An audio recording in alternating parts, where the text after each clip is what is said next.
After the winter break, our hero Kenny Roberts was preparing to return to Europe to defend his road racing title. His sponsor had designed a new motorcycle for him, and Kenny went to Japan to test it. Then, 6 weeks before the first Grand Prix, disaster struck. There was a real fast right-hand corner coming onto the straight. It's a Yamaha test course. And as I entered the turn, maybe 120 miles an hour, the front wheel went away from me. And next thing I knew, I was up against the guardrail. And I hit the guardrail with my back, and at that I paralyzed the insides, ruptured my spleen, fractured my left foot, and I had a compression of the 11th and 12th vertebrae. And they went in and operated on the spleen and put me in a cast, a couple of casts, and in 3 weeks sent me home. Everyone thought Kenny was through, but just 6 weeks after his near-fatal crash, he was back on the track and ready to race. No one thought Roberts would be physically strong enough or psychologically prepared to do battle with the men who wanted to take his title away from him. He was going to face 4 major problems during the upcoming season. 1, even when at his best, Roberts was not good when push-starting his bike in the European-style run and bump. Roberts' second problem was Will Hartog, the Dutchman. Third, Englishman Barry Sheene, who desperately wanted his title back. And Kenny's fourth problem was the handsome and daring Italian, Virginio Ferrari. Now, with his serious injuries, the weakest part of his talent would be magnified. In a sport where 1/10 of a second can mean the difference between winning and losing.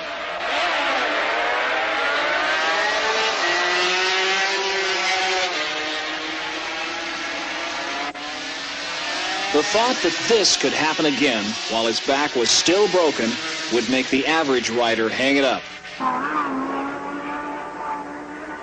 Sheene had won the first race while Roberts had been confined to his bed back home, still recovering.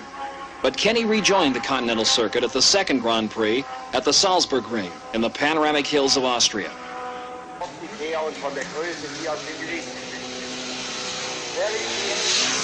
Everybody thought Kenny had just come to watch. They were shocked when he put his leathers on over a back brace and was going to try and race.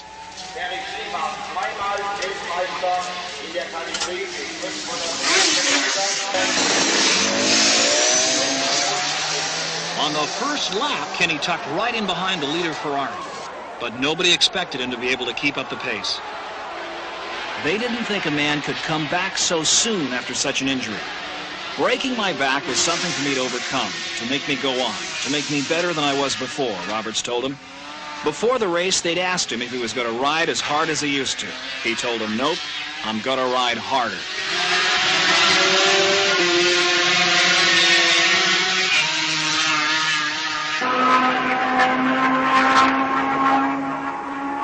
Roberts did pass Ferrari, and the two of them ran away from the rest of the field.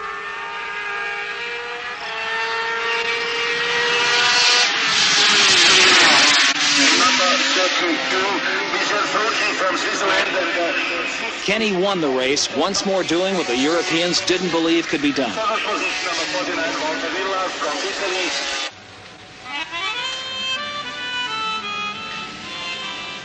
One of the colorful villages they visit on the circuit is Imola, where the Italian Grand Prix is held. Imola moves as slow as a bocce ball until race day.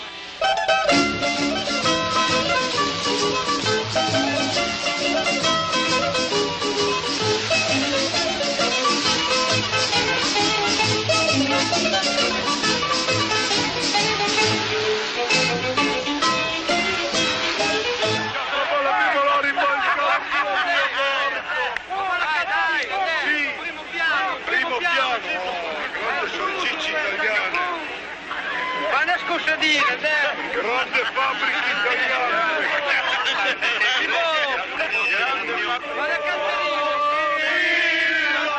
They're all here at Imola. The Polish picnickers,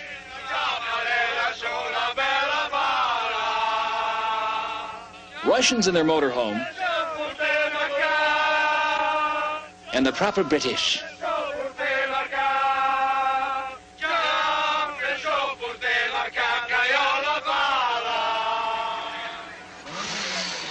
Virginio Ferrari is idolized by his countrymen.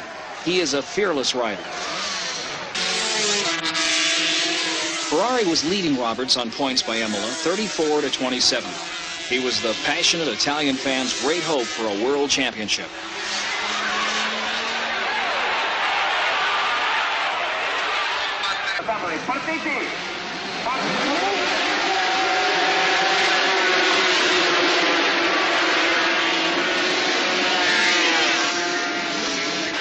His back still weak, Roberts got off to the slow start he'd expected, but he made up ground fast.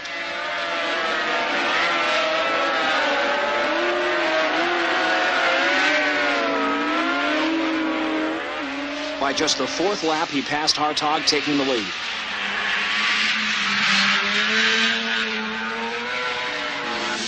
By the time he crossed the finish line, he had lapped most of the field and showed the Italians that Roberts was back.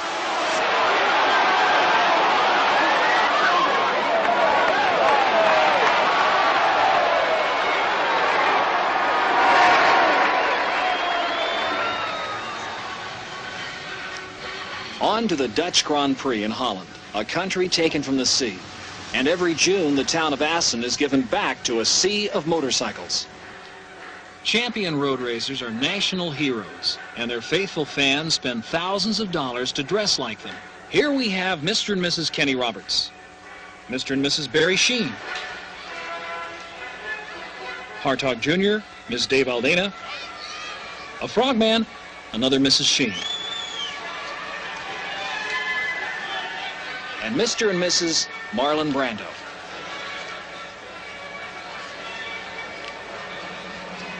Dutchman Will Hartog was the heavy crowd favorite at Assen. You must be the tallest racer around. Roberts is like this, and you're so tall. I'm sorry, and I think that's the reason I'm not world champion this year.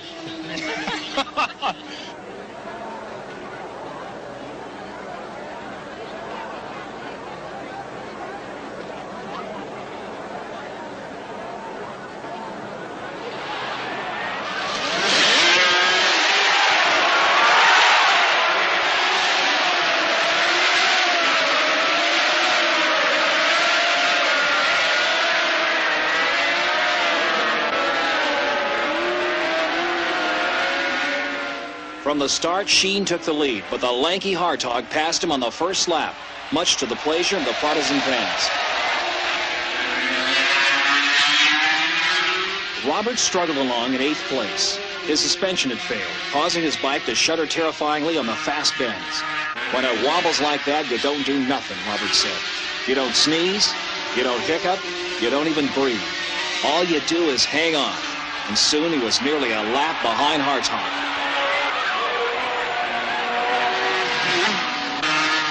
Ferrari was on their tails. First he picked off Sheene, then Hartog,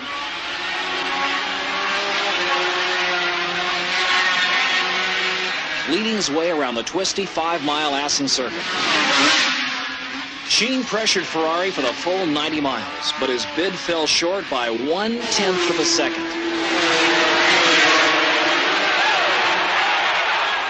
Ferrari won the second Grand Prix of his young career. Following Sheene, Hartog had taken 3rd to uphold Dutch honor. But more significantly, Ferrari had moved ahead of Roberts into the World Championship points lead. In the end, it came down to the British Grand Prix at Silverstone. Winning here would mean the World Championship for either Roberts, Sheene, Ferrari, or Hartog.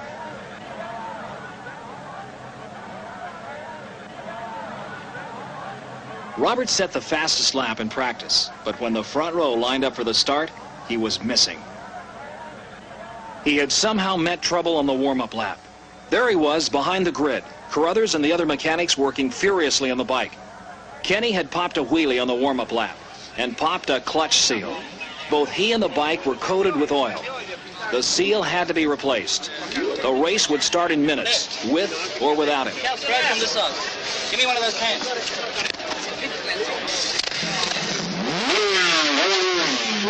You got a stick in? Yeah. Mind your arms. Yeah. Lean it more over to the left. Time 36, Kenny. Okay, watch out. Let's go. All right, Kenny. Kenny, let's go. The seal was replaced and most of the oil wiped off. Roberts pushed the bike through the grid to his start in the pole position with only seconds to spare. They didn't know whether the seal would last for the length of the race. How would you like to be sitting on the front row, your bike covered with oil, your mechanic yelling at you it's not right, and in less than 30 seconds you'll be going 180 miles an hour?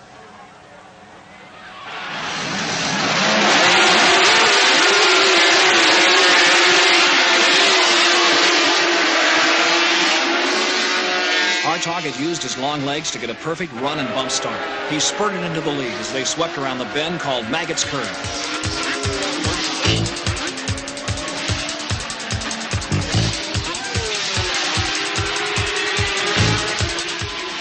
By the end of the first lap, both Sheen and Roberts had caught up. Kenny was reminded of the shaky oil seal every time his hands slipped off the handlebars because of the oil on his gloves. The pits had signaled that Ferrari blew his engine. Now the world title was down to 3.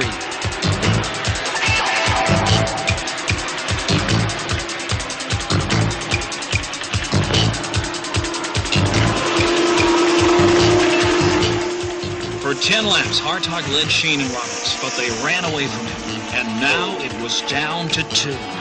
It became a terrific battle between the Englishman and the American.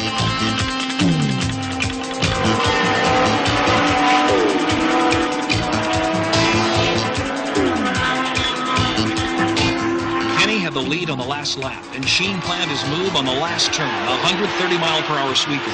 As they approached it, he took his best shot, but it missed by a wheel. And Kenny Roberts was once again the world champion.